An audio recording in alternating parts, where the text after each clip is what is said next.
Welcome back to Sinister Plots, listeners. We're continuing our deep dive into Aaron Hill's Metalstar. Chapter 11. Last time we left off, our crew was getting ready for a dangerous run to get supplies. To that free city, Solos. You know what really hit me about this chapter is the way the environment, I don't know, the way Hill just uses it to make things so tense. He created this wasteland, right? This alien transformed wasteland that really even pushes our tough group of survivors to their limits. Yeah. Yeah. It's definitely not like the comfy haven they had underground, that's for sure. Right. We're thrown into this desolate landscape.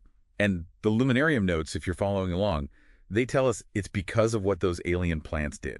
It's like a slap in the face, reminding us how much is at stake in this fight just to survive. And it's not just that it's empty, it's the contrast. The team comes out of this bleak wasteland and boom, they're facing a giant alien garden. A garden full of color and life, right? Yeah. It's like a visual of that theme, that order versus disorder thing we keep seeing in the book. Oh, yeah.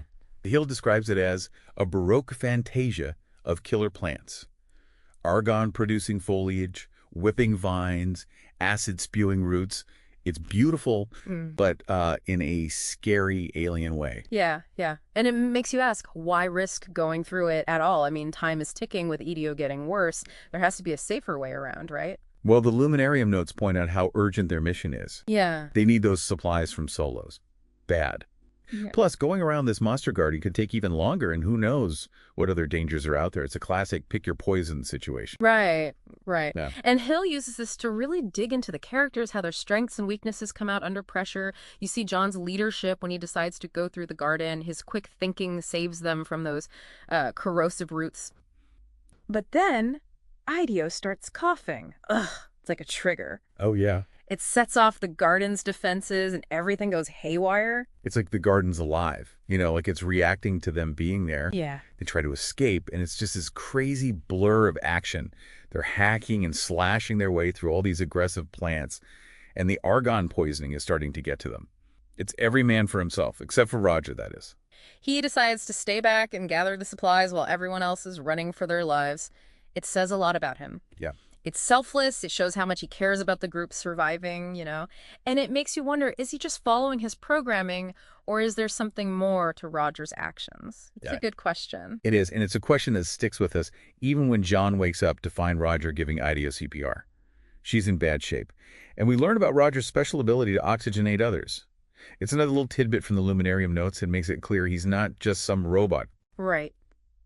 I think this scene really shows how Hill is subtly changing Roger's role in the story. Yeah. He's becoming this essential lifeline for the Resistance, someone they can count on when things are really dire. And the fact that the argon doesn't affect him, well, it's just maybe he'll be even more important in future run-ins with those alien plants. Yeah. But there's no time for celebration. IDEO needs help, and they're racing against the clock to get to Solos. They press on without rest, and it's during this crazy push that we see into Sarah's struggles.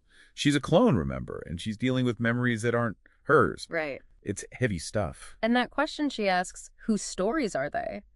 Ugh, it just cuts to the core of her identity crisis. Yeah. The Luminarium notes, they shed some light on these really complex questions about cloning, the ethical and philosophical stuff, and Hill doesn't shy away from exploring all of that through what Sarah's going through.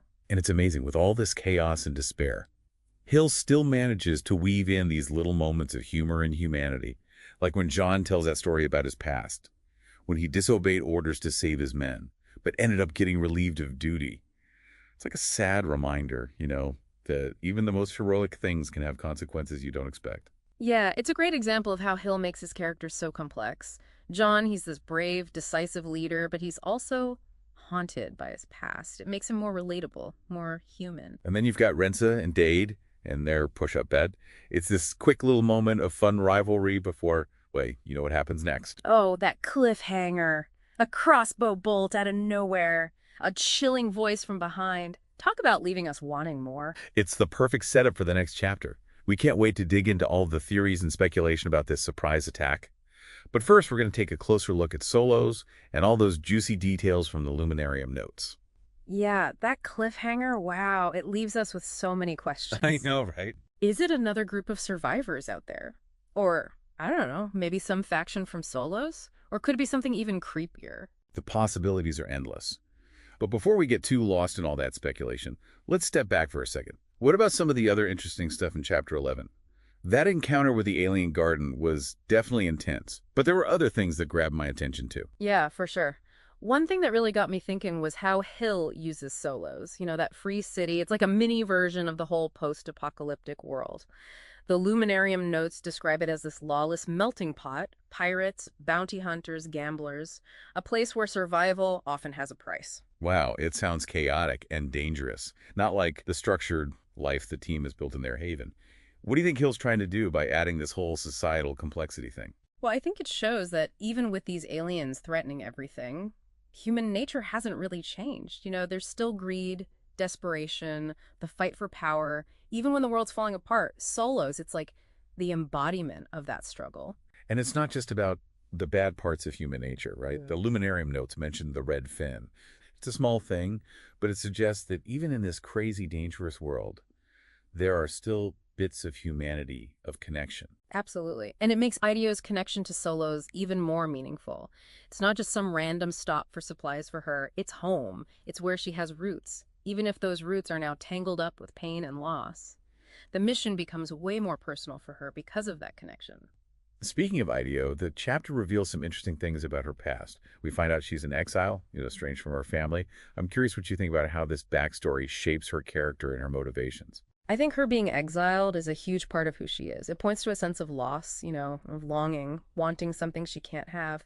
And it also adds another layer to her being a guide. She's leading them back to a place that's both familiar and painful.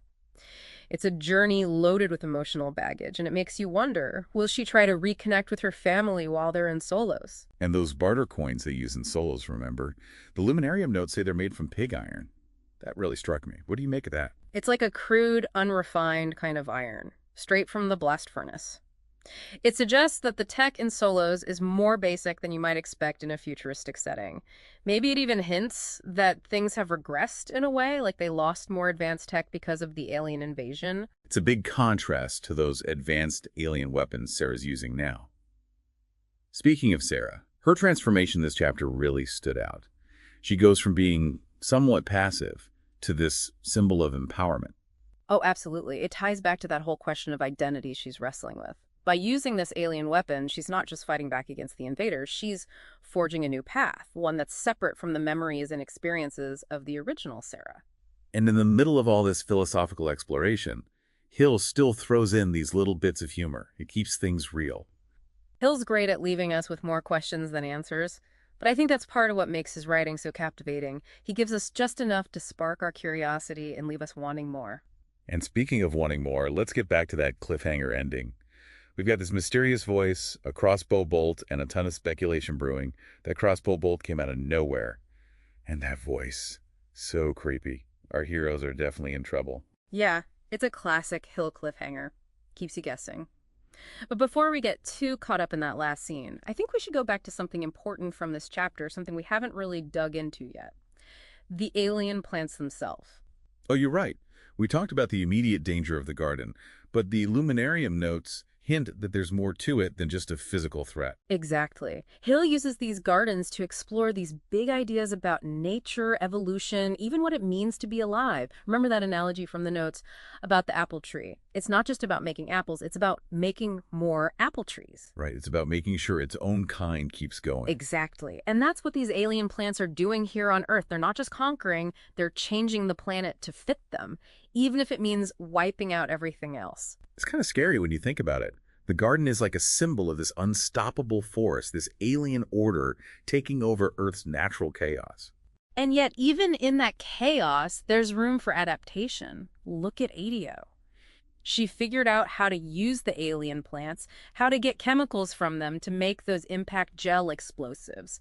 It shows how resourceful humans are, how we can fight back even when things seem impossible. It reminds us that there's always hope, no matter how dark things get. But let's be real, that cliffhanger's been hanging over us this whole time. We can't ignore it any longer. What do you think? Who's behind that ambush? Some think it's another group of survivors, maybe scavengers who will attack anyone, or a rival group from Solos, since the city's known for being lawless. That's definitely possible, but others think it's something much worse. The Sky Reapers, you mean? It could be them, couldn't it? Maybe they found a way to track Sarah's weapon, or maybe they've been watching the team this whole time. The Luminarium notes say they can get into even the most secure places. And don't forget that creepy line from the prophecy. Darkness feeds what distant stars have sown. It makes it sound like there's something bigger going on, something more than just humans fighting each other.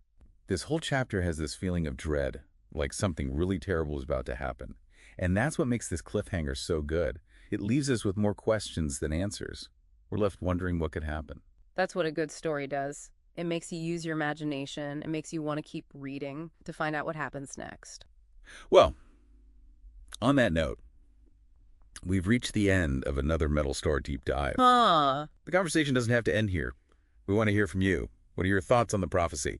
And who do you think captured the team at the end of Chapter 11? Yeah, head over to www.metalstar.us and share your theories. And don't forget to like and subscribe so you don't miss our next Metalstar Deep Dive. Until next time, keep those sinister plots brewing.